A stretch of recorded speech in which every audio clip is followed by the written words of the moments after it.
यह प्रवचन दिनांक 26 मार्च 2016 को प्रातःकाल चारणे पोस्ट बटुरबाड़ी थाना ताराबाड़ी जिला अररिया में हो रहा है।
इस्लाम धर्म में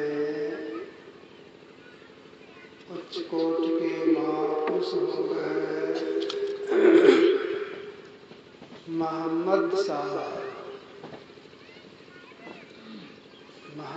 साहब के बहुत से शिष्य लोग हुए। एक दिन अवसर पा करके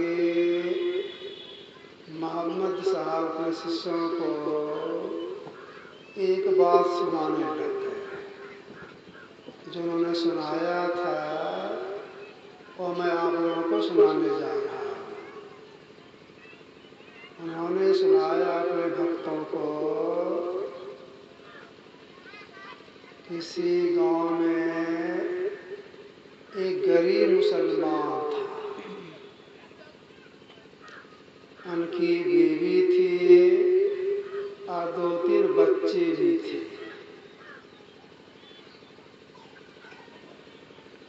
मजदूरी करके जीविका चलाते थे। मजदूरी नहीं मिलने लग गई, उपवास करना पड़ गया। हाजरा कम कीजिए।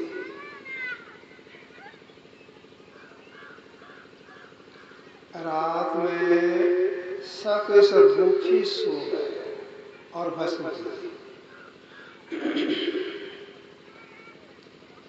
सवेरा हुआ,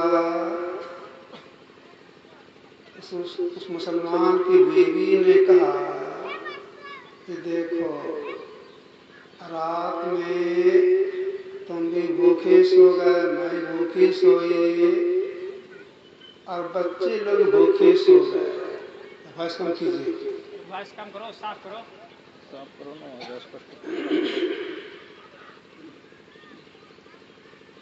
जाओ काम करने के लिए।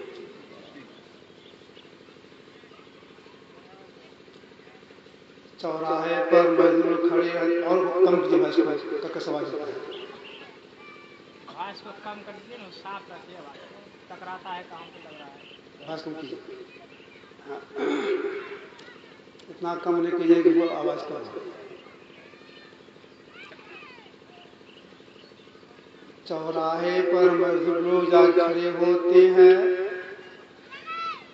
जाओ वहीं पर खड़ा रहना, तो किसान लोग आएंगे, कोई आदमी आएंगे, काम करके ले जाएंगे, पैसे होंगे, तुम भी खाओगे, हम भी खाएंगे, बच्चे भी खाएंगे।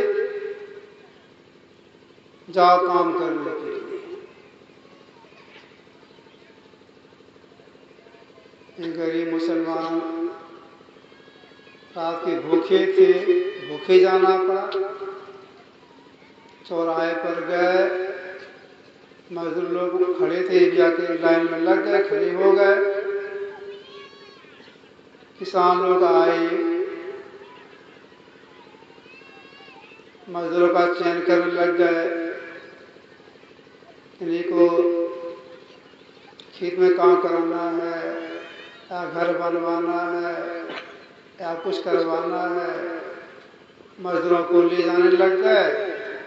और जो गरीब मुसलमान था उनको किसी ने नहीं कहा।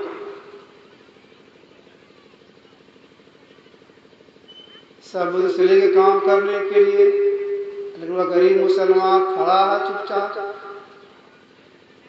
बहुत विलम्ब भी हो गया, कोई आदमी है नहीं, कोई ले जाएंगे काम कराने के लिए। अब वह सोचता है इतना विलम्ब हो गया, सब लोग चला गए काम करने, कोई आदमी आता भी नहीं हमको कि कहने के चलिए काम कर लें। यहाँ चुपचाप खड़े होना ठीक नहीं है। घर जाएंगे तो हमारी जो बीवी और बिगड़ेगी, तुम कहाँ का काम करने, कभी पैसे में जाता काम करने, कुछ पैसा हो जाता, तो घर तो जाना नहीं।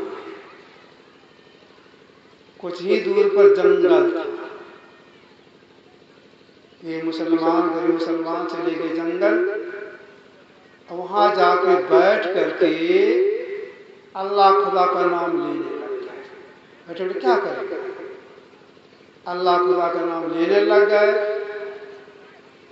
नाम लेते लेते शाम हो गई, मच्छर काटने लग गया। अब फिर घर आना है, जंगल में कैसे रहेंगे, तो धीरे धीरे घर आ गए। उनकी बीवी हाथ प्रतीक्षा में है, आएंगे पैसे लेके आएंगे, अनाज खरीद के लाऊंगी, भोजन बनेगा, प्रतीक्षा में खड़ी है। शाम से वे आए, गरीब मुसलमान आए अपना घर। जैसे घर के पास आती हैं, उनकी बीवी पूछती है जल्दी पैसा लाओ, मजदूर कहाँ है, अनाज खरीद के लाएंगे दुकान से, भोजन बनेगा, सब भूखे हैं। बहाना किया, क्या बहाना में बोला, जिनका काम किया है बोले हैं पैसा कल देंगे। अरे सब भूखे मतलब कल देंगे, हाँ ये मालिक यही बोला कल देंगे। अच्छा कोई बात नहीं। घर में थोड़ा सा नमक था, नमक पानी घोल करके बच्चे को पिलाती है, पति को भी देती है, अपने पी लेती है। नमक पानी पी के सब रात में सो गए। सवेरा हुआ, जाओ सवेरे जाओ, कल का मजदूरी आज का मजदूरी सब मांग के लाए। बेचारे गए, चौराहे जाके बैठे, खड़े हो गए। और मजदूर लोग आया, काम कराने वाले किसान लोग आए, सबको ले गए, उनको कोई नहीं पूछा। बहुत विलम्ब हो गया। फिर वे सोचते हैं आज कोई हमको नहीं ले गया। फिर चले गए जंगल, वहीं जाके बैठ कर निश्चिंत से अल्लाह खुदा का नाम लेने लग गए। नाम लेते लेते शाम हो गई। फिर घर की ओर आए, घर के पास आए, उनकी बीवी तैयार थी पहले से। कहाँ है पैसा, जल्दी लाओ, कल भूखे आज भी भूखे, अनाज जल्दी से लाएंगे। फिर वही बात, जिनका काम किए हैं बोले आज नहीं कल पैसा मिलेगा। अरे सब भूखे हैं, कल पैसा मिलेगा, अब भूखे कैसे रहेंगे, तो नहीं दिया, कल मिलेगा। वही फिर नमक पानी घोल करके सब पी करके सो गए। फिर सवेरा हुआ, जाओ परसों का मजदूरी, कल का मजदूरी, आज का मजदूरी, सब लेते आए। गए, चौराहे पर गए, किसान आया, सबको ले गया, उनको कोई नहीं पूछा। फिर सोचा क्या करें, फिर चले गए जंगल। बस भाई अल्लाह खुदा का नाम लेने लग गए। शाम हुई, फिर आगे पूछता पैसा कहाँ है, तो नहीं दिया, कहा कल मिलेगा। अरे कल मिलेगा, कई दिन हो गए भूखे हैं सब सब, नहीं दिया, बोला कल दे। नमक पानी पी करके सबके सब सो। सवेरा हुआ, एक झोली देती है, जाओ 4 दिन हो गया, 4 दिन मजदूरी ले करके आ जाना। झोली लेके गए, चौराहे पर गए और मजदूर लोग आए, किसान लोग आए लेके उन लोगों का काम कराने के लिए, उनको कोई नहीं पूछा। अब जरा क्या करते, फिर चले गए जंगल। अब बैठ अल्लाह खुदा का नाम लेने लग गए। अब जब शाम होगा अब क्या करें, आज तो बहुत बिगड़ेगी, हो सकता मार भी सकती है, अब कैसे बहाना करें। तो जहां बैठे थे उसके बगल ही में थोड़ा सा रेता था, बालू था, तो क्या किए, उस झोली में बालू भर लिए, हाथ में ले करके आगे उसे झांप दिए गमछी से, भले के मौका चलिए। मैंने सोच लिए जाएंगे, बोले हैं मालिक बोले कि कहीं तुम्हारा मजदूरी हुआ। झूले लेके आ रहे हैं, घर के पास आए, उनकी बीवी बहुत खुश, आते खुशी में उनके मन में कुछ देर आगे आ गई। आज देखिए आपके जो मालिक हैं बड़े उदार हैं, अभी आए थे, जैसे आए घर आंगन पूरा का सुगंधितदार हो गया और बहुत से असरखी दिए हैं, और बोले हैं कि थोड़ा सा मैंने मजदूरी किया है, काम किया है मेरे यहाँ, उसकी मजदूरी ये है, बहुत असरखी दिए हैं, और मेरे कहा काम करता और मैं देता, लो इसको, बहुत असरखी देकर तुरंत निकले हैं घर से। अरे मैं तुम्हारे डर से झोली में रेता लिया हूं, इसको खोल दो, खोलो, पूरे झोले में असरखी भरा हुआ, बेचारा रोने लग गया। थोड़ा सा मेरे अल्लाह खुदा का नाम लिया, 3-4 दिन नाम लिया, तो स्वयं आकर के हमको असरखी दिए, इतनी संपत्ति दिए, अगर मैं पूरा दिन का नाम लूं मेरा निहाल हो जाएगा। श्री सद्गुरु महाराज जी। अब देखिए अल्लाह का नाम लेने से कितना लाभ होता है, सारे संसार का नाश कहां होता है, सारा ज्ञान कहां होता है, साधु संग से। सही ज्ञान तो साधु संग से। तुलसीदास जी महाराज लिखा है बिना पत्रिका में, संशय समन दमन दुख सुख निधान हरि एक, साध कृपा मिलहि नहीं, करिए उपाय अनेक। संशयों का नाश, संशय समन, दुखों का नाश, सुख का भंडार एक परमात्मा, एक अल्लाह खुदा है। जब तक साधु कृपा नहीं होगी, साधु संग नहीं करेंगे, अनेक उपाय करके मर जाएंगे, परमात्मा अल्लाह खुदा का दर्शन नहीं होगा, संसार नाश नहीं होगा। संशय समन दम दुख सुख निदान हरि एक, साधु कृपा मिलहि करिए उपाय अनेक। अगर कोई परमात्मा का साक्षात करना चाहता, अल्लाह खुदा को देखना चाहती है, पहले साधु का संग करना। साधु संग करने से क्या होता है, साधु संग करने से साफ असर ज्ञान होता है, कर्तव्य और कर्तव्य का ज्ञान हो जाता है, अच्छी संग से अच्छाई आती है, बुराई का नाश होता है। तुलसीदास जी महाराज ने अपनी वाणी में लोगों को दिखाया है कि देखो संग का कैसा प्रभाव पड़ता है।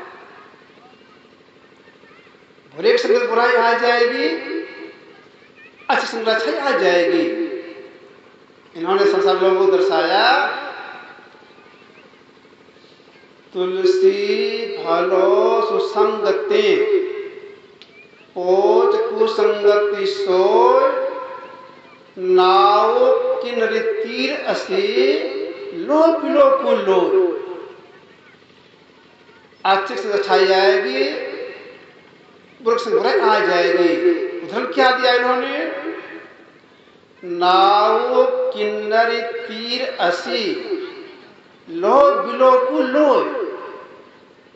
एक लोहा है, उसको आप नाव में ठोक दीजिए, मतलब नाव का संग कर दीजिए, तो वह लोहा लोगों को नदी पार करने वाला हो जाएगा। और उसी लोहा को आप नाव में नहीं ठोक करके सितार में लगा दें, सुंदर सुंदर संग सुनाने वाला हो जाएगा। उसी लोहा को अब सितार में नहीं लगा करके तीर में लगा दें या तलवार में लगा दें तो प्राण घातक हो जाएगा। अब एक ही लोहा है, नाव का संग हुआ, नदी पार करने वाला, सितार में लगा दिया संग सुनाने वाला, तलवार में लगा दिया, तीर में लगा दिया, प्राण लेने वाला हो गया। ठीक ऐसे ही जिसे का संग करेंगे वैसा गुण आपके अंदर में हो जाएगा। संकल्प लगता है।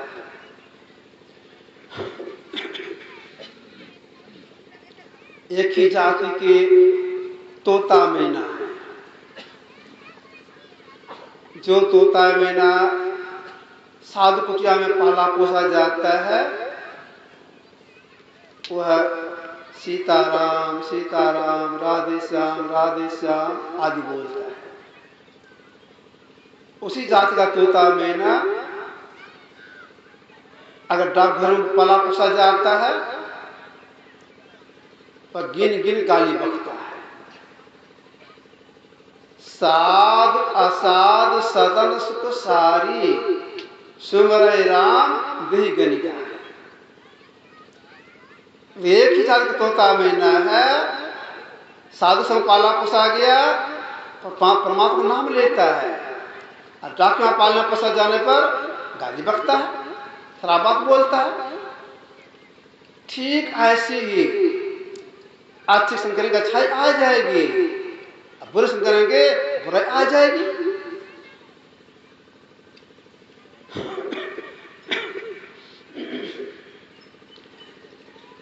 जाहि बड़ाई चाहिए तजन उत्तम साथ, जौ पलाश पान के पहुंची राजा पास। तुलसी जी की मानी। जाय बड़ाई चाहिए तजन उत्तम साथ, जौ पलाश पान के पहुंची राजा पास। पलाश का गाछ दो तरह का होता है। उसमें एक पलाश का पत्ता का आकार प्रकार 5 पत्ते आकार प्रकार की होता है। अगर संजोग से कोई आदमी पलाश पत्ता कई तोड़ ले, राजा के पास ले जाएंगे देने के लिए, राजा खाएगा इसको नहीं, डर लगेगा, ले जाएंगे राजा बिगड़ जाएगा, पलाश पत्ता क्यों लाया। अगर वही पलाश का पत्ता 1 2 3 4 5 की संख्या में बड़ई लोग जो पान का ढोली बनाते हैं, भूल चूक से पान ढोली के साथ मिल जाए, बीच में चला जाए पलाश का पत्ता, 5 पत्ते से उसकी गिनती हो जाएगी। अब वह कहाँ चला जाएगा? राज दरबार के पास पहुंच जाएगा। ठीक ऐसे ही समाज का कोई पूछ नहीं है, अच्छे संग करेंगे संसार उनकी कदर होने लगेगी। पलाश पत्ता ने स्नान किया पान पत्ती का, पहुंच गया राज दरबार। ठीक ऐसे ही अच्छी संग करेंगे, अच्छाई आ जाएगी, संसार का सम्मान होने लगेगा। सदैव अच्छे का संग करना चाहिए, बुरे का संग नहीं करना चाहिए।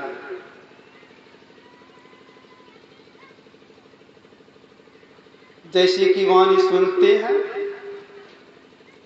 वैसे निवृत्ति हो जाती है। जैसे देखिए कहलगांव में, जो ठीक गंगा किनारे में है, जो कहलगांव एक शहर है, गंगा उसी पे निकली है। तो कहलगांव के पास में जो गंगा बह रही है वहां पर 3 पहाड़ है।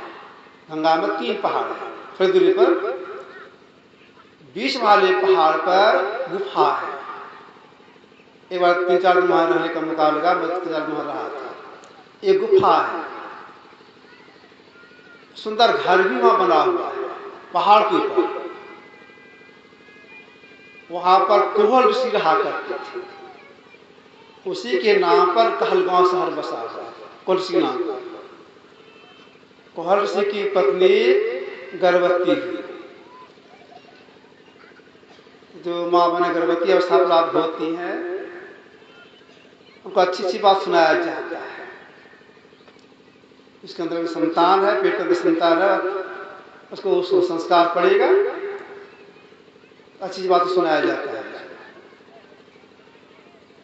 तो कोहल ऋषि पत्नी जब गर्भवती हुई तो कोहल ऋषि ग्रंथ को देख करके, वेद को देख करके ठीक उच्चारण करके सुनाती थी अपनी पत्नी को। ऋचा ठीक से, वेद की ऋचा को ठीक से पढ़ते थे, उसका अर्थ भी पढ़ते थे, पाठ कर सुनाते थे। इधर संजोग से कॉलेज जवानी सुनाने लग गए। वेद की ऋचा जवानी कहने लग गए। जवानी कहने में अशुद्धि हुई। देखे पढ़ता शुद्ध होता है, जवानी पढ़ने में अशुद्धि हो गई। उच्चारण में आवाज आती है, कौन मूर्ख वेद की उच्चारण, वेद की ऋचा गलत पढ़ता है। पहले सीधे शब्दों में आया, कौन वेद की ऋचा को गलत से पढ़ रहा है। चौकन्ना होगा, आवाज कहां से आती है? अच्छा किधर से आता हो, पहाड़ है। फिर जवानी पार करने लग गए। फिर आवाज आती है, कौन बार बार वेद की ऋचा गलत उच्चारण कर रहा है। कॉलेज से फिर चौकन्ना हो गए। फिर जवानी पार करने लग गए, अपने पति को सुनाने लग गए। किसी बार जो गलत उच्चारण हुआ, आवाज आती है, कौन मूर्ख बार बार वेद की ऋचा गलत ढंग से उच्चारण कर रहा है। इसी शब्द मुझसे निकली आवाज आई, कौन मूर्ख वेद की ऋचा गलत ढंग से उच्चारण कर रहा है। कॉलेज ने अपनी पत्नी से पूछा, किधर से आवाज आई, कौन हमको मूर्ख कहा? उनकी पत्नी बोलती है, कॉलेज से पत्नी बोलती है, पीठ से आवाज आ रही है। कॉलेज से क्रोध आ गया, अरे अब तो अभी मां के पेट में ही है, हमको मूर्ख कहा दिया। जब मैं श्राप देता हूं, तुम्हारा जो जन्म होगा 8 अंक टेढ़ा होगा। जब बच्चे का जन्म हुआ 8 अंक के टेढ़े, इसका नाम हुआ अष्टावक्र। अंक तो टेढ़ा हुआ, लेकिन बहुत बड़े विद्वान। मैं पेट में भी सुना था, आज ग्रंथों को सुना था। एक नंबर के बहुत बड़े विद्वान हुए, महायोगी हो गए और जनक गुरु बनने का सौभाग्य प्राप्त हुआ उनको। क्यों? कि मां की पेट में सदग्रंथों के अध्ययन हुआ था उनको, अच्छी बातों सुना था, अध्यात्म को उन्होंने सुना था, विद्वान हो गए, योगी हो गए। अर्जुन की पत्नी का नाम सुभद्रा। अर्जुन कई पत्नी थी, उनका एक नाम था सुभद्रा, बलराम की मां। गर्भवती थी। अर्जुन कहीं गए थे युद्ध करने के लिए। जब युद्ध करके आए, राजा पत्नी के पास गए, सुभद्रा के पास, तो सुभद्रा ने कहा, जब करने के बाद सुभद्रा लेट गई, अर्जुन वहां बैठे हुए थे। पूछती है, पतिदेव सुनने में आया है जहां से आप युद्ध करके आए हैं वहां चक्रव्यूह की रचना की गई थी, और आप कैसे प्रवेश किए, कैसे युद्ध किए, कैसे युद्ध करके निकले, हमको सुनाइए। ठीक है, सुनो। चक्रव्यूह में कैसे प्रवेश किए, उसके फाटक कैसे तोड़े, कैसे युद्ध किए, इतनी बात तो सुना पाए। युद्ध कर कैसे निकले, इतने में अब कहना ही चाहते हैं कैसे निकले हमसे सुभद्रा सु काम में बस। आगे जीवन और बीता। जब महायुद्ध प्रारंभ होने को है, अब प्रारंभ हो गया महाभारत युद्ध। द्रोणाचार्य जो कौरव के गुरु थे, चक्रव्यूह की रचना कर दिए। उसमें घुसने की विद्या कौन जानते थे पांडव पक्ष में? केवल अर्जुन, और कोई नहीं। कैसे उसको घुसा जाएगा, सब चिंतित हो गए। हमारी हार हो जाएगी, जिससे सोच लगा हमारी हार हो जाएगी। कार्य बहुत दूर युद्ध कर रहा है, चक्रव्यूह की रचना हो गई, कल कौन प्रवेश करेगा? अभिमन्यु आ गया, पिताजी चिंता नहीं कीजिए, चक्रव्यूह की रचना की गई है द्रोण के द्वारा, उसमें प्रवेश करने की जानता हूं, प्रवेश कैसे युद्ध किया जाता है यह भी मैं जानता हूं। लेकिन खेत की बात यह है, कैसे निकला जाता है वह नहीं जानता। अरे जिससे महाराज अरे अधूरी विद्या तुम कहां सीखा, अधूरी विद्या तुम कहां सीखा? कोई विद्या सीखना थोड़ा बहुत सीखना चाहिए। पिताजी हमारी इसमें गलती नहीं है, गलती हमारी मां की है।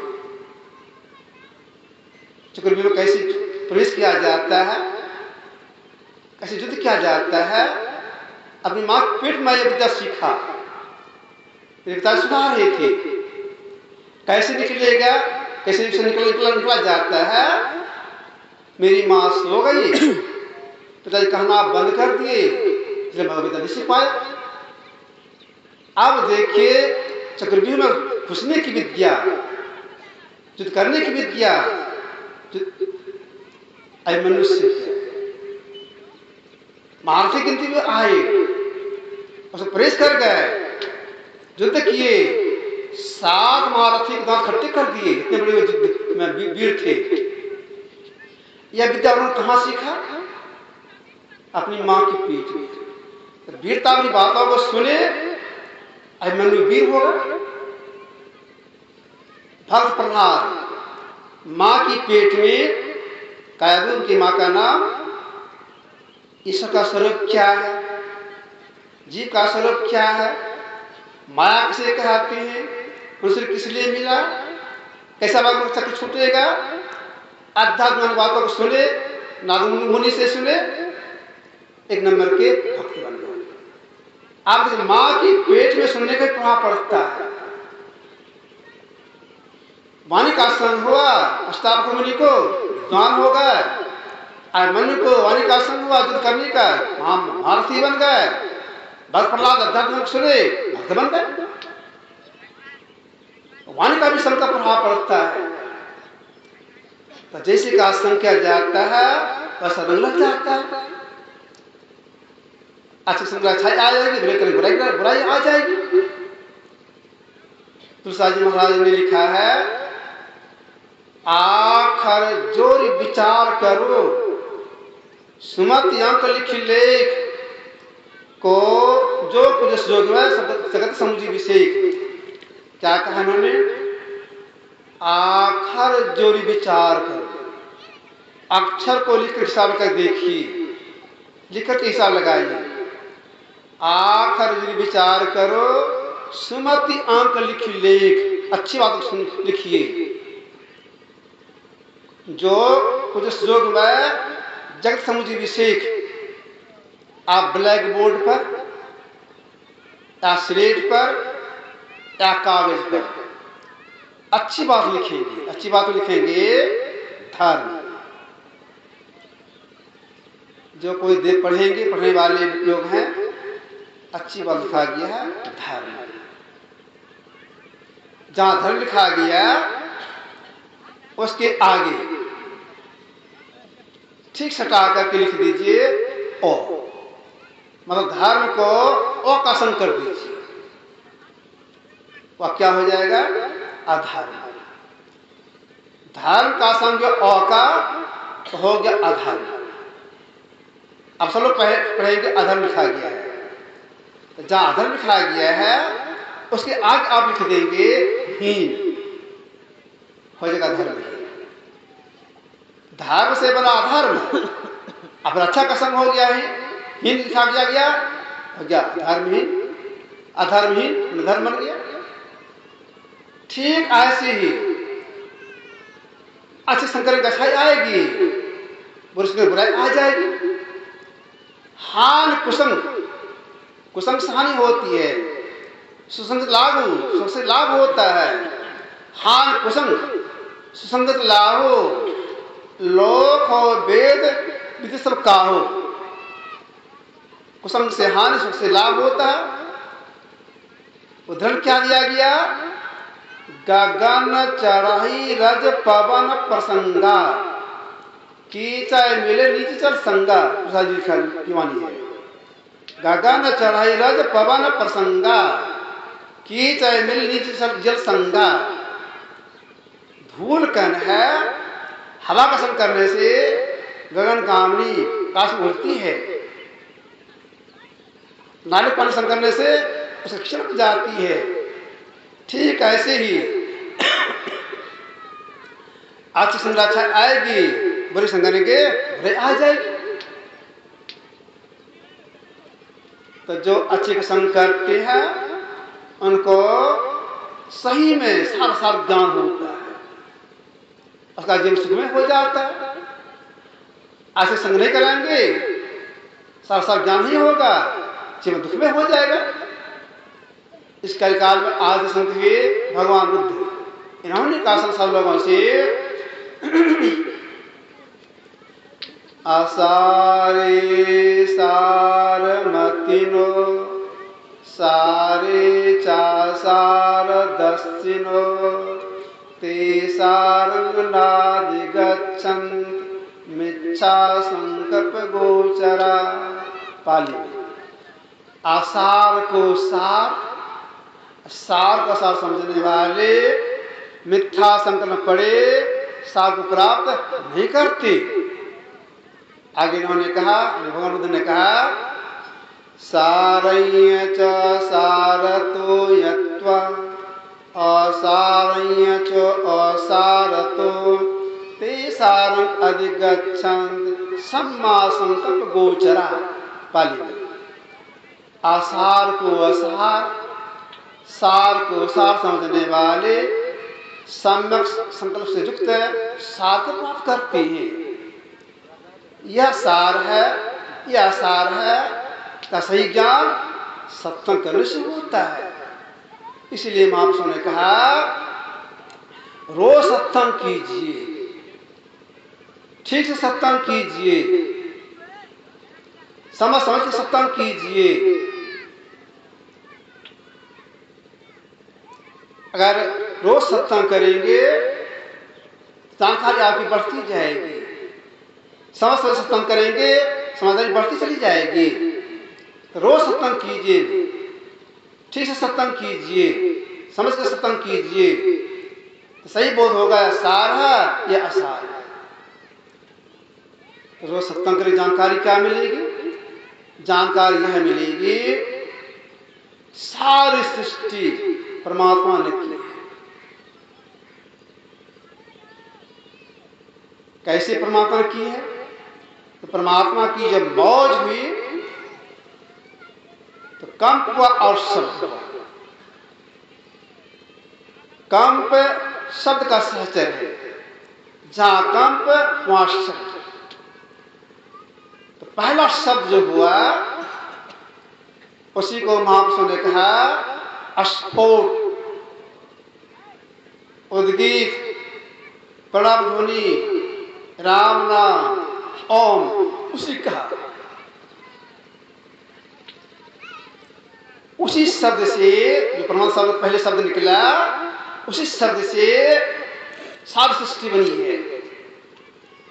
दादू साहब ने कहा एक शब्द सब कुछ किया, ऐसा समर्थ सो आगे पीछे तो करे जो बल ही ना हो। जो पहला शब्द हुआ उसी सारी सृष्टि बनी। यह सही बोध किनको होता है? उस एक से सारी सृष्टि बनी है। जो संतों का महापुरुष संग करते हैं उनको जानकारी मिलती है, शब्द सारी सृष्टि बनी है। जो संतों का महापुरुष संग करते जानकारी मिलती है,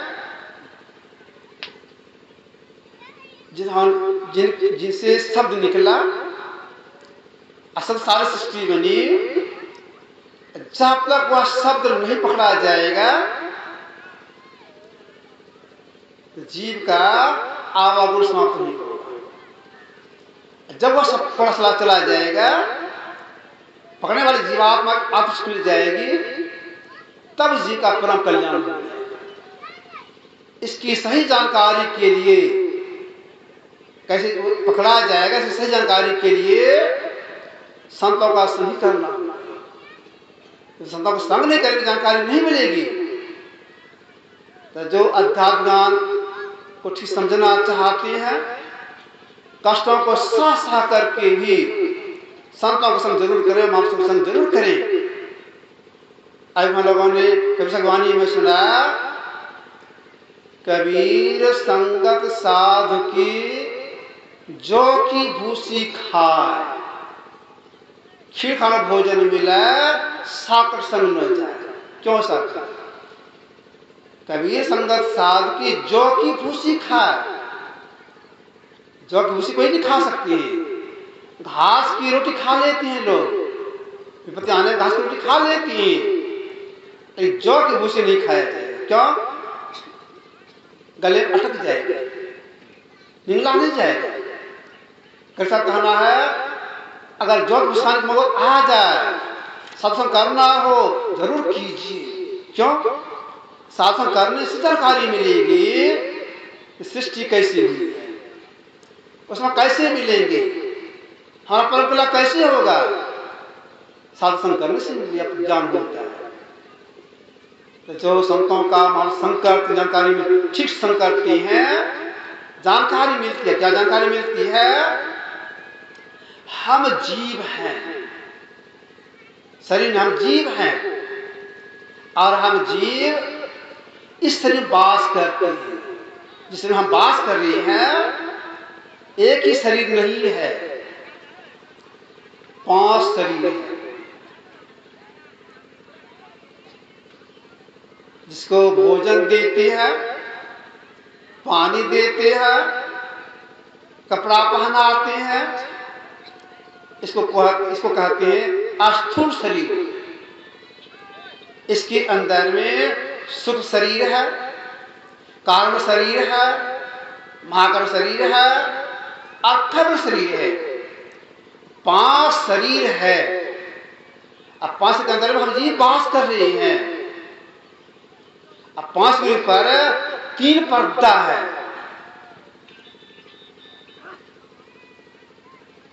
अंधकार का पर्दा, प्रकाश का पर्दा और शब्द का पर्दा।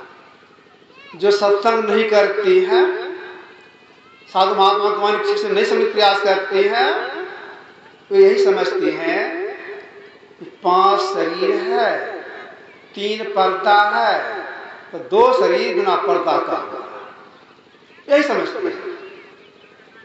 5 शरीर है, 3 पर्दा है तो 2 शरीर 2 पर्दे का होगा। जो सत्संग नहीं उनको जानकारी, उनको समझ में बात आती है। और जो सत्संग करते हैं, ठीक सत्संग करते हैं, उनका जानकारी क्या मिलती है?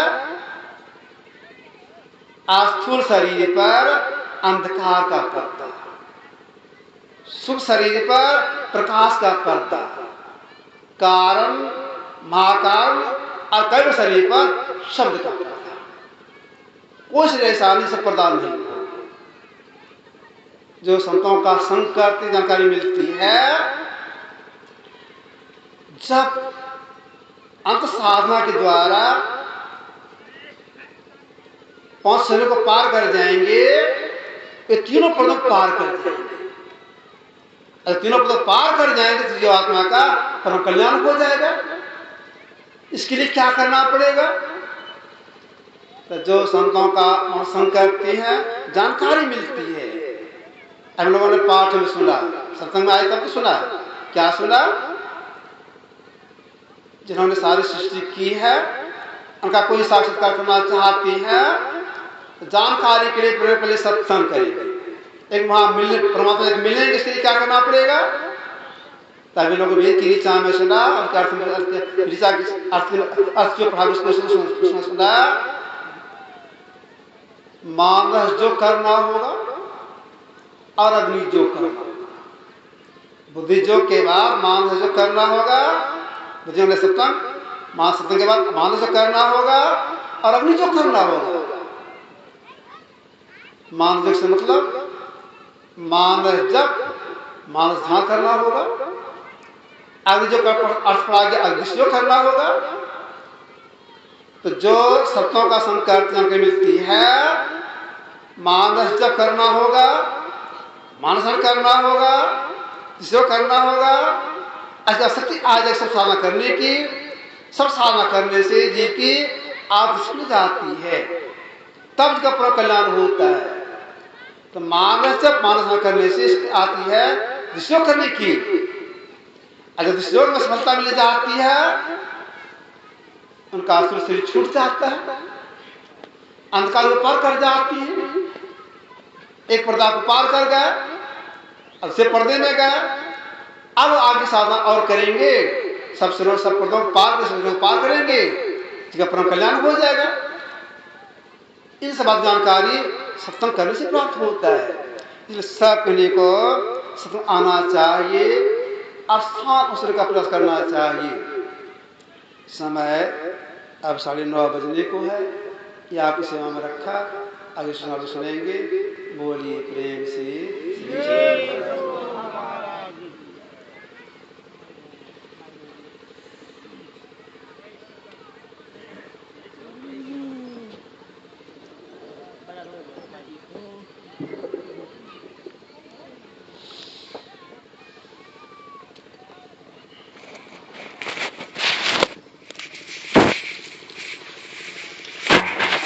बोलिए प्रेम से श्री सद्गुरु महाराज की जय। प्रथम वाली का सत्संग आरती के बाद समाप्त हो जाएगा। अपराह्नकालीन सत्संग 9 बजे से भजन कीर्तन के द्वारा प्रारंभ हो जाएगा। आप लोग समय पर आएंगे और सत्संग से लाभ लेंगे। और महर्षि में आश्रम गोपालहाट से साहित्य भंडार भी आया हुआ है, जो गुरु महाराज के रचित सत्संग योग 4 भाग, रामचरितमानस, सुसार सटीक, महर्षि में पदावली, ईश्वर का स्वरूप,